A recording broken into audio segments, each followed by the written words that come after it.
أعوذ بالله من الشيطان الرجيم بسم الله الرحمن الرحيم تعریف خدا ہی کو ہے جس نے اپنے بندے محمد صلی اللہ علیہ وآلہ وسلم پر یہ کتاب نازل کی اور اس میں کسی طرح کی کجی اور پیچیدگی نہ رکھی بلکہ سیدھی اور سلیس اتاری تاکہ لوگوں کو عذاب سخت سے جو اس کی طرف سے آنے والا ہے ڈرائے اور مومنوں کو جو نیک عمل کرتے ہیں خوشخبری سنائے کہ ان کے لیے ان کے کاموں کا نیک بدلہ یعنی بہشت ہے جس میں وہ ابد الآباد رہیں گے، اور ان لوگوں کو بھی ڈرائے جو کہتے ہیں کہ خدا نے کسی کو بیٹا بنا لیا ہے، ان کو اس بات کا کچھ بھی علم نہیں اور نہ ان کے باپ دادا ہی کو تھا۔ یہ بڑی سخت بات ہے جو ان کے منہ سے نکلتی ہے، اور کچھ شک نہیں کہ یہ جو کچھ کہتے ہیں محض جھوٹ ہے۔ پیغمبر صلی اللہ علیہ وآلہ وسلم اگر یہ اس کلام پر ایمان نہ لائیں تو شاید تم ان کے پیچھے رنج کر کر کے اپنے تئیں ہلاک کر دو گے۔ جو زمین پر ہے ہم نے اس کو زمین کے لیے آرائش بنایا ہے تاکہ لوگوں کی آزمائش کریں کہ ان میں کون اچھے عمل کرنے والا ہے، اور چیز زمین پر ہے ہم اس کو نابود کر کے بنجر میدان کر دیں گے۔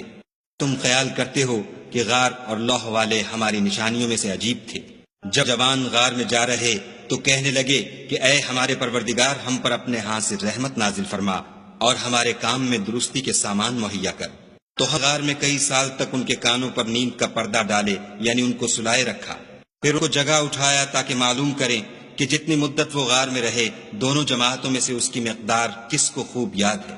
ہم حالات تم سے صحیح صحیح بیان کرتے ہیں۔ وہ کئی جوان تھے جو اپنے پروردگار پر ایمان لائے تھے اور ہم نے ان کو اور زیادہ ہدایت دی تھی، ان کے دلوں کو مربوط یعنی مضبوط کر دیا۔ جب وہ اٹھ کھڑے ہوئے تو کہنے لگے کہ ہمارا پروردگار آسمانوں اور زمین کا مالک ہے، ہم اس کے سوا کسی کو معبود سمجھ کر نہ پکاریں گے۔ اگر ایسا کیا تو اس وقت ہم نے بعید از عقل بات کہی،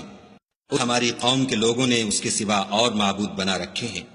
بھلا یہ ان کے خدا ہونے پر کوئی کھلی دلیل کیوں نہیں لاتے؟ تو اس سے زیادہ کون ظالم ہے جو خدا پر جھوٹ افطرا کرے؟ اور تم نے ان مشرکوں سے اور جن کو یہ خدا کے سوا عبادت کرتے ہیں ان سے کنارہ کر لیا ہے، تو غار میں چل رہو، تمہارا پروردگار تمہارے لیے اپنی رحمت وسیع کر دے گا اور تمہارے کاموں میں آسانی کے سامان مہیا کرے گا۔ جب سورج نکلے تو تم دیکھو کہ دھوپ ان کے غار سے داہنی طرف سمٹ جائے، اور جب غروب ہو تو ان سے بائیں طرف کترا جائے، اور وہ اس کے میدان میں تھے۔ یہ خدا کی نشانیوں میں سے ہیں، جس کو خدا ہدایت دے وہ ہدایت یاب ہے، اور جس کو گمراہ کرے تو تم اس کے لیے کوئی دوست راہ بتانے والا نہ پاؤ گے۔ تم ان کو خیال کرو کہ جاگ رہے ہیں حالانکہ وہ سوتے ہیں، اور ہم ان کو دائیں اور بائیں کروٹ بدلاتے تھے، اور ان کا کتا چوکھٹ پر دونوں ہاتھ پھیلائے ہوئے تھا۔ اگر تم ان کو جھانک کر دیکھتے تو پیٹھ پھیر کر بھاگ جاتے اور ان سے دہشت میں آ جاتے۔ اور اسی طرح ہم نے ان کو اٹھایا تاکہ آپس میں ایک دوسرے سے دریافت کریں۔ ایک کہنے والے نے کہا کہ تم یہاں کتنی مدت رہے؟ انہوں نے کہا کہ ایک دن یا اس سے بھی کم۔ انہوں نے کہا کہ جتنی مدت تم رہے ہو تمہارا پروردگار ہی اس کو خوب جانتا ہے۔ تو اپنے میں سے کسی کو یہ روپیہ دے کر شہر کو بھیجو، وہ دیکھے کہ نفیس کھانا کون سا ہے تو اس میں سے کھانا لے آئے، اور آہستہ آہستہ آئے جائے، اور تمہارا حال کسی کو نہ بتائے۔ اگر وہ تم پر دسترس پالیں گے تو تمہیں سنگسار کر دیں گے، یا پھر اپنے مذہب میں داخل کر لیں گے، اور اس وقت تم کبھی فلاح نہیں پاؤ گے۔ اور اسی طرح ہم نے لوگوں کو ان کے حال سے خبردار کر دیا تاکہ وہ جانیں کہ خدا کا وعدہ سچا ہے، اور یہ کہ قیامت جس کا وعدہ کیا جاتا ہے اس میں کچھ شک نہیں۔ اس وقت لوگ ان کے بارے میں باہم جھگڑنے لگے اور کہنے لگے کہ ان کے غار پر عمارت بنا دو۔ ان کا پروردگار ان کے حال سے خوب واقف ہے۔ جو لوگ ان کے معاملے میں غلبہ رکھتے تھے وہ کہنے لگے کہ ہم ان کے غار پر مسجد بنائیں گے۔ لوگ اٹکل پچو کہیں گے کہ وہ 3 تھے اور چوتھا ان کا کتا تھا، اور بعض کہیں گے کہ وہ 5 تھے اور چھٹا ان کا کتا تھا، اور بعض کہیں گے کہ وہ 7 تھے اور 8واں ان کا کتا تھا۔ کہہ دو کہ میرا پروردگار ہی ان کے شمار سے خوب واقف ہے۔ ان کو جانتے بھی ہیں تو تھوڑے ہی لوگ جانتے ہیں، تو تم ان کے معاملے میں گفتگو نہ کرنا مگر سرسری سی گفتگو، اور نہ ان کے بارے میں ان میں سے کسی سے کچھ دریافت ہی کرنا، اور اسی کام کی نسبت نہ کہنا کہ میں اسے کل کر دوں گا، مگر انشاءاللہ کہہ کر یعنی اگر خدا چاہے تو کر دوں گا۔ اور جب خدا کا نام لینا بھول جاؤ تو یاد آنے پر لے لو، اور کہہ دو کہ امید ہے کہ میرا پروردگار مجھے اس سے بھی زیادہ ہدایت کی باتیں بتائے۔ اور صحاب کہف اپنے غار میں 9 اوپر 300 سال رہے۔ کہہ دو کہ جتنی مدت وہ رہے اسے خدا ہی خوب جانتا ہے، اسی کو آسمانوں اور زمین کی پوشیدہ باتیں معلوم ہیں، وہ کیا خوب دیکھنے والا اور کیا خوب سننے والا ہے، اس کے سوا ان کا کوئی کارساز نہیں، اور نہ وہ اپنے حکم میں کسی کو شریک کرتا ہے۔ اور اپنے پروردگار کی کتاب کو جو تمہارے پاس بھیجی جاتی ہے پڑھتے رہا کرو، اس کی باتوں کو کوئی بدلنے والا نہیں، اور اس کے سوا تم کہیں پناہ بھی نہیں پاؤ گے۔ اور لوگ صبح و شام اپنے پروردگار کو پکارتے اور اس کی خوشنودی کے طالب ہیں، ان کے ساتھ صبر کرتے رہو، اور تمہاری نگاہیں ان میں سے گزر کر اور طرف نہ دوڑیں کہ تم آرائش زندگانی دنیا کے خاص گار ہو جاؤ۔ اور جس شخص کے دل کو ہم نے اپنی یاد سے غافل کر دیا ہے اور وہ اپنی خواہش کی پیروی کرتا ہے اور اس کا کام حد سے بڑھ گیا ہے، اس کا کہا نہ ماننا، اور کہہ دو کہ لوگو یہ قرآن تمہارے پروردگار کی طرف سے برحق ہے، تو جو چاہے ایمان لائے اور جو چاہے کافر رہے۔ ہم نے ظالموں کے لیے دوزخ کی آگ تیار کر رکھی ہے جس کی قناتیں ان کو گھیر رہی ہوں گی، اور اگر فریاد کریں گے تو ایسے کھولتے ہوئے پانی سے ان کی دادرسی کی جائے گی جو پگھلے ہوئے تانبے کی طرح گرم ہوگا، اور جو منہوں کو بھون ڈالے گا ان کے پینے کا پانی بھی برا اور آرام گاہ بھی بری۔ اور جو ایمان لائے اور کام بھی نیک کرتے رہے تو ہم نیک کام کرنے والوں کا اجر ضائع نہیں کرتے۔ ایسے لوگوں کے لیے ہمیشہ رہنے کے باغ ہیں جن میں ان کے محلوں کے نیچے نہریں بہ رہی ہیں، ان کو وہاں سونے کے کنگن پہنائے جائیں گے، اور وہ باریک دیبا اور اطلس کے سبز کپڑے پہنا کریں گے، اور تختوں پر تکیے لگا کر بیٹھا کریں گے۔ کیا خوب بدلہ اور کیا خوب آرام گاہ ہے۔ اور ان سے دو شخصوں کا حال بیان کرو جن میں سے ایک کو ہم نے انگور کے 2 باغ عنایت کیے تھے اور ان کے گردا گرد کھجوروں کے درخت لگا دیے تھے اور ان کے درمیان کھیتی پیدا کر دی تھی۔ 2 باغ کثرت سے پھل لاتے اور اس کی پیداوار میں کسی طرح کی کمی نہ ہوتی، اور دونوں میں ہم نے ایک نہر بھی جاری کر رکھی تھی۔ اور رہا اس شخص کو ان کی پیداوار ملتی رہتی تھی تو ایک دن جب کہ وہ اپنے دوست سے باتیں کر رہا تھا کہنے لگا کہ میں تم سے مال و دولت میں بھی زیادہ ہوں اور جتھے اور جماعت کے لحاظ سے بھی زیادہ عزت والا ہوں، اور ایسی شیخیوں سے اپنے حق میں ظلم کرتا ہوا اپنے باغ میں داخل ہوا، کہنے لگا کہ میں نہیں خیال کرتا کہ یہ باغ کبھی تباہ ہو، نہ خیال کرتا ہوں کہ قیامت برپا ہو، اور اگر میں اپنے پروردگار کی طرف لوٹایا بھی جاؤں تو وہاں ضرور اس سے اچھی جگہ پاؤں گا۔ اس کا دوست جو اس سے گفتگو کر رہا تھا کہنے لگا کہ کیا تم اس خدا سے کفر کرتے ہو جس نے تم کو مٹی سے پیدا کیا، پھر نطفے سے، پھر تمہیں پورا مرد بنایا؟ مگر میں تو یہ کہتا ہوں کہ خدا ہی میرا پروردگار ہے، اور میں اپنے پروردگار کے ساتھ کسی کو شریک نہیں کرتا۔ بھلا جب تم اپنے باغ میں داخل ہوئے تو تم نے ماشاء اللہ لا قوت الا باللہ کیوں نہ کہا؟ اگر تم مجھے مال و اولاد میں اپنے سے کم تر دیکھتے ہو، عجب نہیں کہ میرا پروردگار مجھے تمہارے باغ سے بہتر عطا فرمائے، اور اس تمہارے باغ پر آسمان سے آفت بھیج دے تو وہ صاف میدان ہو جائے، اس کی نہر کا پانی گہرا ہو جائے تو پھر تم اسے نہ لا سکو، اور اس کے میووں کو عذاب نے آ گھیرا اور وہ اپنی چھتریوں پر گر کر رہ گیا، تو جو مال اس نے اس پر خرچ کیا تھا اس پر حسرت سے ہاتھ ملنے لگا اور کہنے لگا کہ کاش میں اپنے پروردگار کے ساتھ کسی کو شریک نہ بناتا۔ اس وقت خدا کے سوا کوئی جماعت اس کی مددگار نہ ہوئی اور نہ وہ بدلہ لے سکا۔ یہاں سے ثابت ہوا کہ حکومت سب خدائے برحق کی ہے، اسی کا صلہ بہتر اور اسی کا بدلہ اچھا ہے۔ اور ان سے دنیا کی زندگی کی مثال بھی بیان کر دو، وہ ایسی ہے جیسے پانی جسے ہم نے آسمان سے برسایا تو اس کے ساتھ زمین کی رویدگی مل گئی، پھر وہ چورا چورا ہو گئی کہ ہوائیں اسے اڑاتی پھرتی ہیں، اور خدا تو ہر چیز پر قدرت رکھتا ہے۔ مال اور بیٹے تو دنیا کی زندگی کی رونق و زینت ہیں، اور نیکیاں جو باقی رہنے والی ہیں وہ ثواب کے لحاظ سے تمہارے پروردگار کے ہاں بہت اچھی اور امید کے لحاظ سے بہت بہتر ہے۔ جس دن ہم پہاڑوں کو چلائیں گے اور تم زمین کو صاف میدان دیکھو گے اور ان لوگوں کو ہم جمع کر لیں گے تو ان میں سے کسی کو بھی نہیں چھوڑیں گے، سب تمہارے پروردگار کے سامنے صف باندھ کر لائے جائیں گے، تو ہم ان سے کہیں گے کہ جس طرح ہم نے تم کو پہلی بار پیدا کیا تھا اسی طرح آج تم ہمارے سامنے آئے، لیکن تم نے تو یہ خیال کر رکھا تھا کہ ہم نے تمہارے لیے قیامت کا کوئی وقت مقرر ہی نہیں کیا، عملوں کی کتاب کھول کر رکھی جائے گی تو تم گناہ گاروں کو دیکھو گے کہ جو کچھ اس میں لکھا ہوگا اس سے ڈر رہے ہوں گے، اور کہیں گے ہائے شامت، یہ کیسی کتاب ہے کہ نہ چھوٹی بات کو چھوڑتی ہے نہ بڑی کو، کوئی بات بھی نہیں مگر اسے لکھ رکھا ہے، اور جو عمل کیے ہوں گے سب کو حاضر پائیں گے، اور تمہارا پروردگار کسی پر ظلم نہیں کرے گا۔ اور ہم نے فرشتوں کو حکم دیا کہ آدم کو سجدہ کرو تو سب نے سجدہ کیا مگر ابلیس نے نہ کیا، وہ جنات میں سے تھا تو اپنے پروردگار کے حکم سے باہر ہو گیا۔ کیا تم اس کو اور اس کی اولاد کو میرے سوا دوست بناتے ہو، حالانکہ وہ تمہارے دشمن ہیں، اور شیطان کی دوستی ظالموں کے لیے خدا کی دوستی کا برا بدل ہے۔ میں ان کو نہ تو آسمانوں اور زمین کے پیدا کرنے کے وقت بلایا تھا اور نہ خود ان کے پیدا کرنے کے وقت، اور میں ایسا نہ تھا کہ گمراہ کرنے والوں کو مددگار بناتا۔ اور جس دن خدا فرمائے گا کہ اب میرے شریکوں کو جن کی نسبت تم گمان الوہیت رکھتے تھے بلاؤ، تو وہ ان کو بلائیں گے مگر وہ ان کو کچھ جواب نہ دیں گے، اور ہم ان کے بیچ میں ایک ہلاکت کی جگہ بنا دیں گے۔ اور گناہ گار لوگ دوزخ کو دیکھیں گے تو یقین کر لیں گے کہ وہ اس میں پڑنے والے ہیں،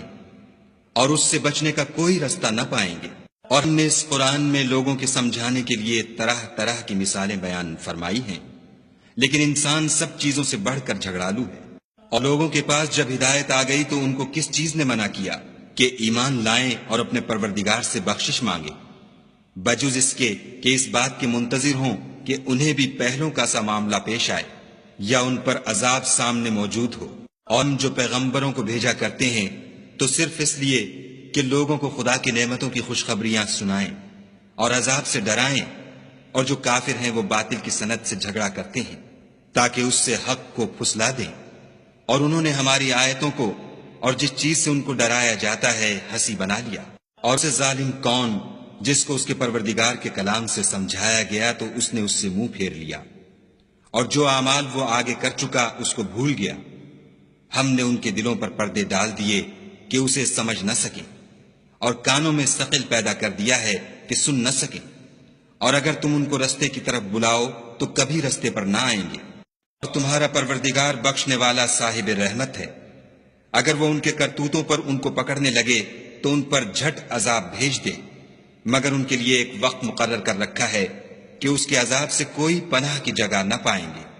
یہ بستیاں جو ویران پڑی ہیں، جب انہوں نے کفر سے ظلم کیا تو ہم نے ان کو تباہ کر دیا اور ان کی تباہی کے لیے ایک وقت مقرر کر دیا تھا۔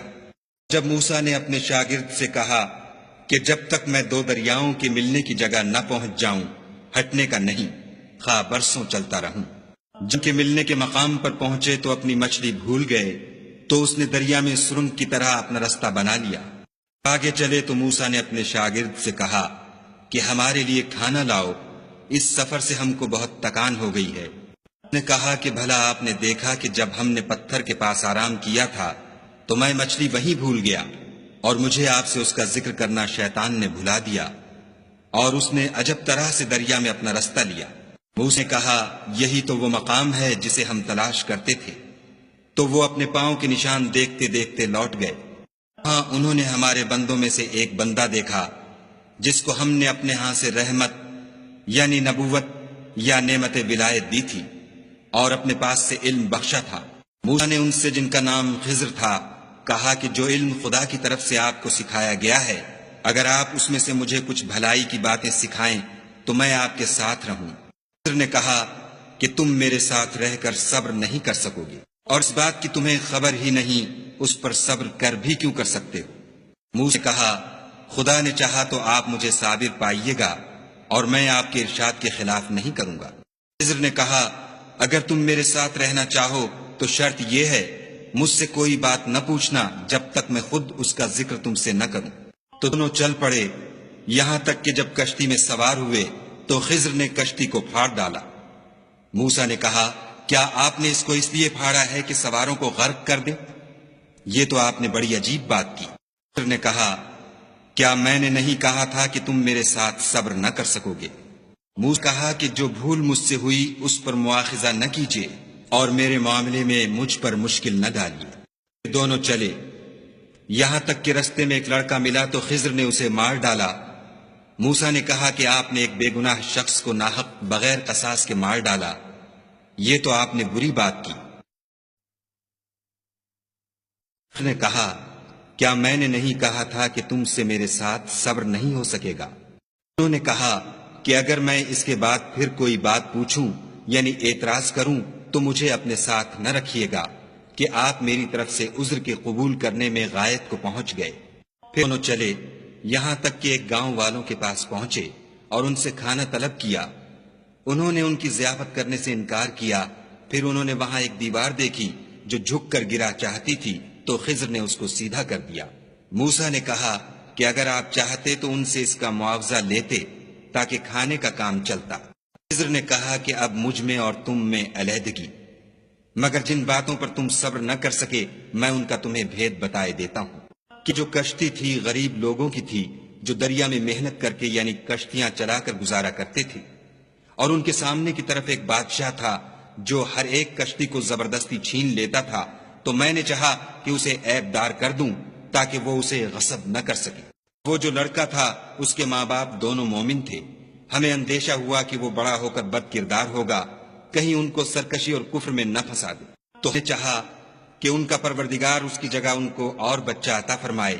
جو پاک تینتی میں بہتر اور محبت میں زیادہ قریب ہو۔ اور وہ جو دیوار تھی سو 2 یتیم لڑکوں کی تھی جو شہر میں رہتے تھے، اور اس کے نیچے ان کا خزانہ مدفون تھا، اور ان کا باپ ایک نیک آدمی تھا، تو تمہارے پروردگار نے چاہا کہ وہ اپنی جوانی کو پہنچ جائیں اور پھر اپنا خزانہ نکالیں۔ یہ تمہارے پروردگار کی مہربانی ہے، اور یہ کام میں نے اپنی طرف سے نہیں کیے، یہ ان باتوں کی حقیقت ہے جن پر تم صبر نہ کر سکے۔ اور تم سے ذوالقرنین کے بارے میں دریافت کرتے ہیں، کہہ دو کہ میں اس کا کسی قدر حال تمہیں پڑھ کر سناتا ہوں۔ نے اس کو زمین میں بڑی دسترس دی تھی اور ہر طرح کا سامان عطا کیا تھا۔ تم نے سفر کا ایک سامان کیا، یہاں تک کہ جب سورج کے غروب ہونے کی جگہ پہنچا تو اسے ایسا پایا کہ ایک کیچڑ کی ندی میں ڈوب رہا ہے، اور اس ندی کے پاس ایک قوم دیکھی۔ ہم نے کہا ذوالقرنین، تم ان کو خواہ تکلیف دو خواہ ان کے بارے میں بھلائی اختیار کرو، دونوں باتوں کی تم کو قدرت ہے۔ ذوالقرنین نے کہا کہ جو کفر و بد کرداری سے ظلم کرے گا اسے ہم عذاب دیں گے، پھر جب وہ اپنے پروردگار کی طرف لوٹایا جائے گا تو وہ بھی اسے بڑا عذاب دے گا۔ جو ایمان لائے گا اور عمل نیک کرے گا اس کے لیے بہت اچھا بدلہ ہے، اور ہم اپنے معاملے میں اس پر کسی طرح کی سختی نہیں کریں گے بلکہ اس سے نرم بات کہیں گے۔ پھر انہیں ایک اور سامان سفر کا کیا، یہاں تک کہ سورج کے طلوع ہونے کے مقام پر پہنچا تو دیکھا کہ وہ ایسے لوگوں پر طلوع کرتا ہے جن کے لیے ہم نے سورج کے اس طرف کوئی اوٹ نہیں بنائی تھی۔ حقیقت الحال یوں تھی، اور جو کچھ اس کے پاس تھا ہم کو سب کی خبر تھی۔ پھر ایک اور سامان کیا، یہاں تک کہ 2 دیواروں کے درمیان پہنچا تو دیکھا کہ ان کے اس طرف کچھ لوگ ہیں کہ بات کو سمجھ نہیں سکتے۔ ان لوگوں نے کہا کہ ذوالقرنین یاجوج اور ماجوج زمین میں فساد کرتے رہتے ہیں، بھلا ہم آپ کے لیے خرچ کا انتظام کر دیں کہ آپ ہمارے اور ان کے درمیان ایک دیوار کھینچ دیں۔ ذوالقرنین نے کہا کہ خرچ کا جو مقدور خدا نے مجھے بخشا ہے وہ بہت اچھا ہے، تم مجھے قوت بازو سے مدد دو، میں تمہارے اور ان کے درمیان ایک مضبوط اوٹ بنا دوں گا۔ تو لوہے کے بڑے بڑے تختے لاؤ، چنانچہ کام جاری کر دیا گیا، یہاں تک کہ جب اس نے دونوں پہاڑوں کے درمیان کا حصہ برابر کر دیا اور کہا کہ اب اسے دھونکو، یہاں تک کہ جب اس کو دھونک دھونک کر آگ کر دیا تو کہا کہ اب میرے پاس تانبا لاؤ کہ اس پر پگھلا کر ڈال دوں۔ پھر ان میں یہ قدرت نہ رہی کہ اس پر چڑھ سکیں، اور نہ یہ طاقت رہی کہ اس میں نقب لگا سکیں۔ وہ یہ میرے پروردگار کی مہربانی ہے، جب میرے پروردگار کا وعدہ آ پہنچے گا تو اس کو ڈھا کر ہموار کر دے گا، اور میرے پروردگار کا وعدہ سچا ہے۔ روز ہم ان کو چھوڑ دیں گے کہ روئے زمین پر پھیل کر ایک دوسرے میں گھس جائیں گے، اور سور پھونکا جائے گا تو ہم سب کو جمع کر لیں گے۔ اس روز جہنم کو کافروں کے سامنے لائیں گے جن کی آنکھیں میری یاد سے پردے میں تھیں اور وہ سننے کی طاقت نہیں رکھتے تھے۔ یا پھر یہ خیال کرتے ہیں کہ وہ ہمارے بندوں کو ہمارے سوا اپنا کارساز بنائیں گے تو ہم خفا نہیں ہوں گے۔ ہم نے ایسے کافروں کے لیے جہنم کی مہمانی تیار کر رکھی ہے، تو کہ ہم تمہیں بتائیں جو عملوں کے لحاظ سے بڑے نقصان میں ہیں۔ لوگ جن کی صحیح دنیا کی زندگی میں برباد ہو گئی اور وہ یہ سمجھے ہوئے ہیں کہ اچھے کام کر رہے ہیں، یہ لوگ ہیں جنہوں نے اپنے پروردگار کی آیتوں اور اس کے سامنے جانے سے انکار کیا، تو ان کے اعمال ضائع ہو گئے اور ہم قیامت کے دن ان کے لیے کچھ بھی وزن قائم نہیں کریں گے. یہ ان کی سزا ہے یعنی جہنم، اس لیے کہ انہوں نے کفر کیا اور ہماری آیتوں اور ہمارے پیغمبروں کی ہنسی اڑائی. جو ایمان لائے اور عمل نیک کیے ان کے لیے بہشت کے باغ مہمانی ہوں گے، ہمیشہ ان میں رہیں گے اور وہاں سے مکان بدلنا نہ چاہیں گے. کہ اگر سمندر میرے پروردگار کی باتوں کے لکھنے کے لیے سیاہی ہو تو قبل اس کے کہ میرے پروردگار کی باتیں تمام ہوں سمندر ختم ہو جائے، اگرچہ ہم ویسا ہی اور اس کی مدد کو لائیں. کہہ دو کہ میں تمہاری طرح کا ایک بشر ہوں، البتہ میری طرف وہی آتی ہے کہ تمہارا معبود وہی ایک معبود ہے. تو جو شخص اپنے پروردگار سے ملنے کی امید رکھے چاہیے کہ عمل نیک کرے اور اپنے پروردگار کی عبادت میں کسی کو شریک نہ بنائے.